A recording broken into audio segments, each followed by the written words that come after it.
Hello everyone, my name is Heather and welcome to the channel Bookables, and today I'm going to be sharing with you the 10 books I read in the month of June. So I'm going to share with you all of the books I read. As always, I'm going to share them in the order of what was my least favorite up to my favorite book of the month. Spoiler warning, I did not have any 5 stars this month, so that's kind of a bummer, but there are some books that I read that I did really enjoy. Let's get into it. First up, I have a recent read, like my most recent read in June, and that is 1,000 Miles by Bridget Morrissey, I believe. And if this doesn't want to make you sing the Vanessa Carlton song, I don't know what does. 'Cause you know I'd walk 1,000 miles. I was really a big fan of Vanessa Carlton. I still am.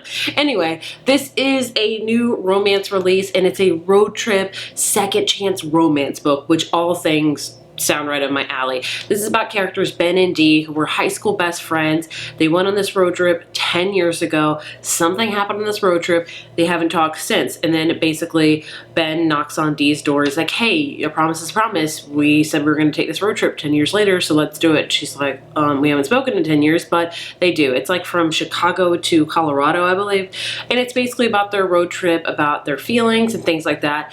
Overall, it was okay. I give it a 3 out of 5. It was cute. I thought the characters did act a little bit immature for their age because they're like late 20s, and I'm like, just say what you need to say. They did talk a lot about some heavier topics that were in their life, so I did appreciate that. I just didn't love it as much as I thought I was going to. Like I said, the plot sounded so amazing and it was right up my alley, but I just didn't feel like a really big spark with the characters. I didn't fall for either of them. There's a podcast element into it, which I didn't also really love. So if you want like a quick summer read, I would check it out. We have another romance that I read, actually some physical books.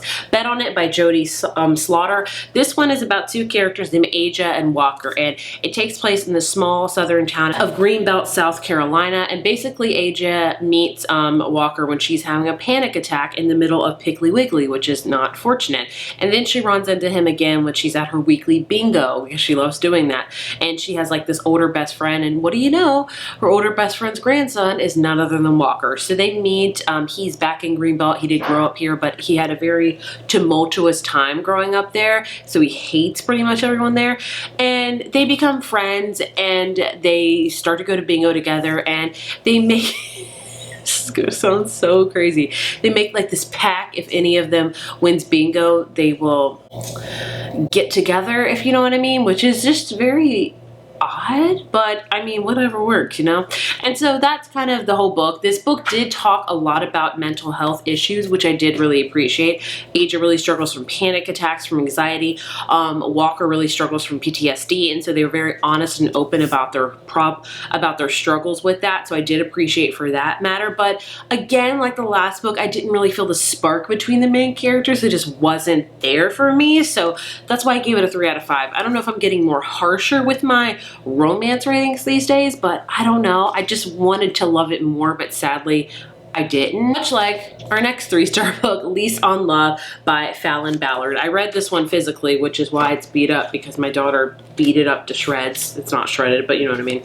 Anyway, this is one I just bought like randomly in Target one day. This is about a character named Sadie who gets fired from her job. She's in corporate and she gets fired. She's like, what the heck? And she basically goes on like this date, which she thinks it's a date, but turns out it's like this roommate application thing with this guy named Jack. And he's like, you know, I have this great house, I have this brownstone in New York, and has this great garden space. And she's like, sold. So they become roommates.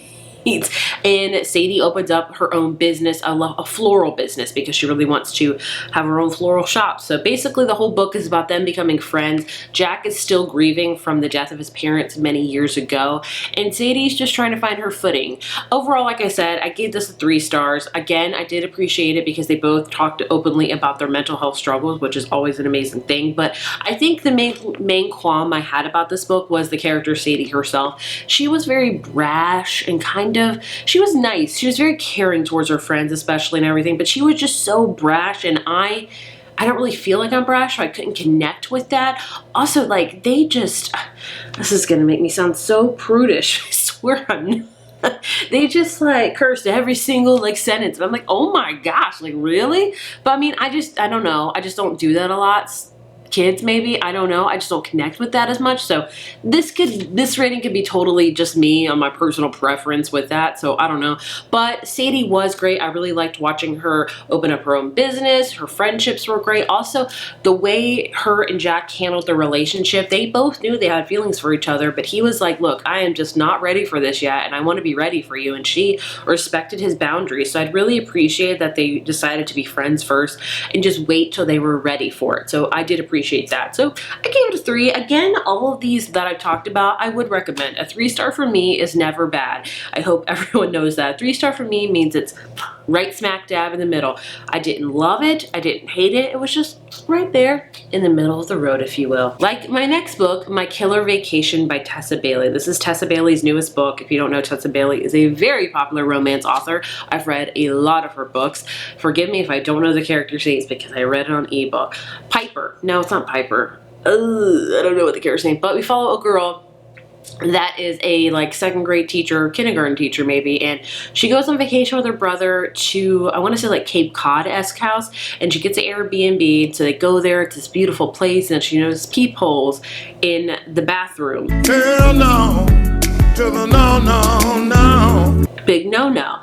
And then she goes in the laundry room, and there's a dead body in there. Hell to the no. Big no-no. If you watch my vlog, I use those same exact clips, and I'm using them again because it's exactly how it should be with that, because who wouldn't think that when they see that? And so basically this whole book, she meets a guy that's a bounty hunter who's kind of there to solve the murder, if you will, and she's like, you know what? I don't do anything in my life, so I'm gonna solve this murder.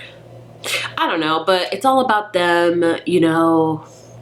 And that's pretty much the extent of it. Again, a 3 out of 5. Just a typical Tessa Bailey summer romance with the added element of mystery in it. Did it add to the story? Not really. I really don't think like the whole mystery element was really that necessary. I didn't care about it. By the end, when it was revealed, I was like, oh, that's cool. Like, I didn't, you know. So I mean, it was okay. If you want like a summer romance with a lot of steaminess with a dash of mystery in it, maybe check it out. I mean, I always recommend Tessa Bailey books. They're quick, they're easy, and they're fast to fly through. Next up, my very first physical book that I've read from start to finish since I've had my daughter, which has now been 10 months, and that is Hairpin Bridge by Taylor Adams. So you may have heard of this author. He wrote No Exit. I was gonna read No Exit. I still plan to, but this one just sounded more interesting to me. I don't know. Maybe it's because like No Exit has like child abduction, and that does not sit well with me. Like, I've really heard them reading stuff like that. But this one is all about a character. What is your name? Lena. 3 months ago, Lena's twin sister jumped over the bridge and committed suicide, and Lena does not buy it. She does not buy that her sister committed suicide. She knows that she was murdered. So she goes to this place called Hairpin Bridge, and she meets with the like sheriff guy who like saw everything, was there to take notes, and she's recording him, and she's like, you know, I want to know the truth because I know my sister and I know she did not commit suicide. This book is one of those thriller books that takes place in like 24 hours. I didn't know going that into it. Those books are hit or miss for me. I did enjoy this one. I would give it a 3.5 out of 5. It was definitely very thrilling, I could say. Like, I was very scared for Lena. The twist I did not see coming. I thought they were very random, but also made sense, if that makes any sense. I didn't guess them, if you will, but I liked them. So, I mean, overall, I liked it. I just didn't love it. I do know a lot of people love No Exit, so I already have that from the library. I plan to read it very, very soon, but I will definitely read more of Taylor Adams. I did enjoy this one. I liked the discussion of Lena, if she really knew her sister or not. Also, you know, discovering the sheriff guy. Is he really telling the truth or not? He's not really. I mean, you can guess that also this has like a story in here that Lena's like writing on her blog, and she's like writing a fictional story of like Cambry's, that's her twin sister's final hours, and you're reading it thinking this is actually what happened, but you have to remind yourself that Lena wrote this thinking this is what happened. Does that make any sense? It's confusing. It was confusing in the book, and it's confusing to explain. 3.5 out of 5. And my last stack is my 4 stars. I have The Sweetest Remedy Remedy by Jane Agaro. I only read it, I really enjoyed it. So this is all about a character named Hannah who is half white and her dad is Nigerian, only she's never known her dad ever. And so she gets a call that her dad has passed away and she's invited to the funeral in Nigeria. And so she doesn't want, but her mother's like, you need to go, you need to discover that side of your family, discover who you are, discover where you came from. And so she goes and she meets her 4 other siblings that have no clue she exists. Like, she's kind of known about them, but they have no clue what happened, because basically what happens is that Hannah's dad met Hannah's mom in the States when, you know, before Hannah was conceived, fell in love, everything was great. Hannah's mom's like, I'm pregnant. He's like, oh, I have a family and kids back in Nigeria, so I gotta go. So that's what he does. He doesn't tell any of his other kids that he has another daughter. And so she shows up there and everybody's like, what? And some of them accept her, some of them think she's just there for money, and she's just really there to figure out who she is, like where, you know, she comes from, because her father's Nigerian, so she wants to know that side of her, that culture of her. And so that's what the whole book is about. I really enjoyed it. I will say my one complaint with this, because I really wanted to be a 5 out of 5, is the writing was a little bit simplistic for me. I know that's like hard to say. Some people think some writing's descriptive, I don't know. It just was simplistic for me, that's all I'll say. But I enjoyed the message behind this book about family, about discovering your roots, about culture, about blended families. I love the whole sibling dynamic. There's also a romance in this too. So I enjoyed this one a lot. I've heard a lot of people love her other book, Ties That Tether. Is that what it's called? I might read that one soon. I'm glad I read this one. Then we have The Bodyguard by Catherine Center. This is another romance book. I've read a lot of books by Catherine Center. Again, I forgot the character's name, so please forgive me. I have a woman that is a professional bodyguard. Like, think of Buffy as a bodyguard. She can do a lot of things. Buffy can't fly a plane probably, but this girl can. She can fly a plane. She can just do anything basically. And she's in this very elite job where they protect a lot of really high profile people, and she gets the opportunity to bodyguard this celebrity, this actor named Jack, I think that's his name, and he is actually at home in Texas with his mom who has cancer, and he's trying to keep a low profile. He doesn't want his family to know that he has a bodyguard because he has several stalkers, and she has to pretend to be his girlfriend while also being his bodyguard, which just sounds like a total movie, you know. You get it, but it was cute. I enjoyed the romance between the two. One thing I wish in this book, hear about her being so kick-ass all the time, and we only saw a couple instances of it. I wanted to see more. I wanted to see a situation where she's like, I can fly this helicopter, no problem. I can land this thing. I wanted a situation like that because she was a total badass, you know? We didn't get that a ton. It really did show her vulnerable side, how she was very scared of cows and things like that, but also she, can kill somebody with a pen. I don't know, there's sides of everybody, I suppose, but I wanted to see, I appreciated seeing her vulnerable is what I'm saying, but I also wanted to see more of her being kicked butt, if that makes any sense. I love a good strong heroine, okay? But overall, I gave it a 4 out of 5. It was cute. Will I remember this a ton in a few years? Probably not, but it was cute. I have a horror book, and that is Just Like Home by Sarah Gailey. This is a book I was really anticipating, and I did really enjoy, but it left me feeling confused. This is about a character named Vera, whose mom tells her to come home. She hasn't been home in years because her father was a serial killer, and her mom still lives in the same house that her dad did all the murders. And she's made it kind of into a museum, if you will. And people rent out the cottage to get inspiration. It's weird. And so she goes home because her mom is dying and she has to kind of pack up the house. Her and her mom have a very tumultuous relationship. There's this artist guy staying in the cottage, and she starts getting notes that are written in her dad's handwriting, talking to her, and she's like, he's dead, how could he be writing these things? And you kind of go on from there. This book is a wild ride. It could be made into a really good movie, I feel like, but reading it, I wasn't overly scared, and this comes from one of the biggest scaredy cats you'll ever meet, but I don't know, there was a lot of situations where she was in her room, some creepy things happened, there were some things with the house, and overall the ending, I did enjoy the ending. The very last page, I was like, all right, but overall the ending, I was like, this is what we're gonna do? I didn't love it that much, but I gave it a 4 out of 5. I did really enjoy the writing style. It definitely made me feel creepy. There were a lot of disgusting things, not in the sense of body horror or blood, but other substances, if you get what I mean. I don't want to explain it to you too much because I feel like it would spoil it, but that was really disgusting. It's my first Sarah Gailey book. I hope to read more. We'll have to see, but I did enjoy it. Then I have a novella, and that is Stuck With You by Ali Hazelwood. This is part of her like novella series where she's writing 3 novellas. They all like follow a best friend. Again, I don't know the characters' names, I'm sorry, but this is about 2 people that were in a relationship and they're stuck on an elevator together, which sounds horrible. Like, I have a really big fear of getting stuck on an elevator.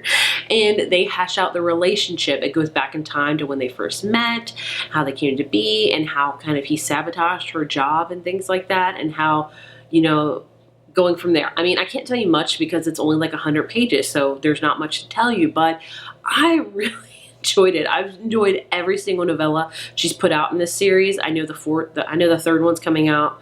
Probably by the time you're seeing this, it's probably out. And I definitely plan to read it.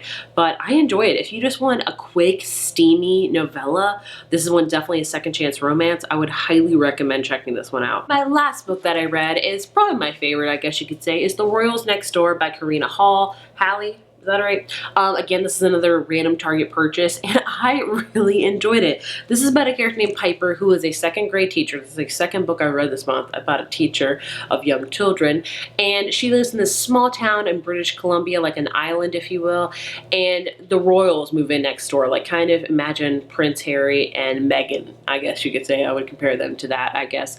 And they decide to rent the mansion that's kind of next door to Piper. She lives like in the guest cottage with her and her mom, and so they rent this mansion, and there she meets the bodyguard Harrison, who's very no nonsense. They keep getting put in these situations together, and it's all about Piper and Harrison developing this relationship, and I really enjoyed that aspect of the book. The chemistry between Piper and Harrison, which is why I rated it a 4 out of 5.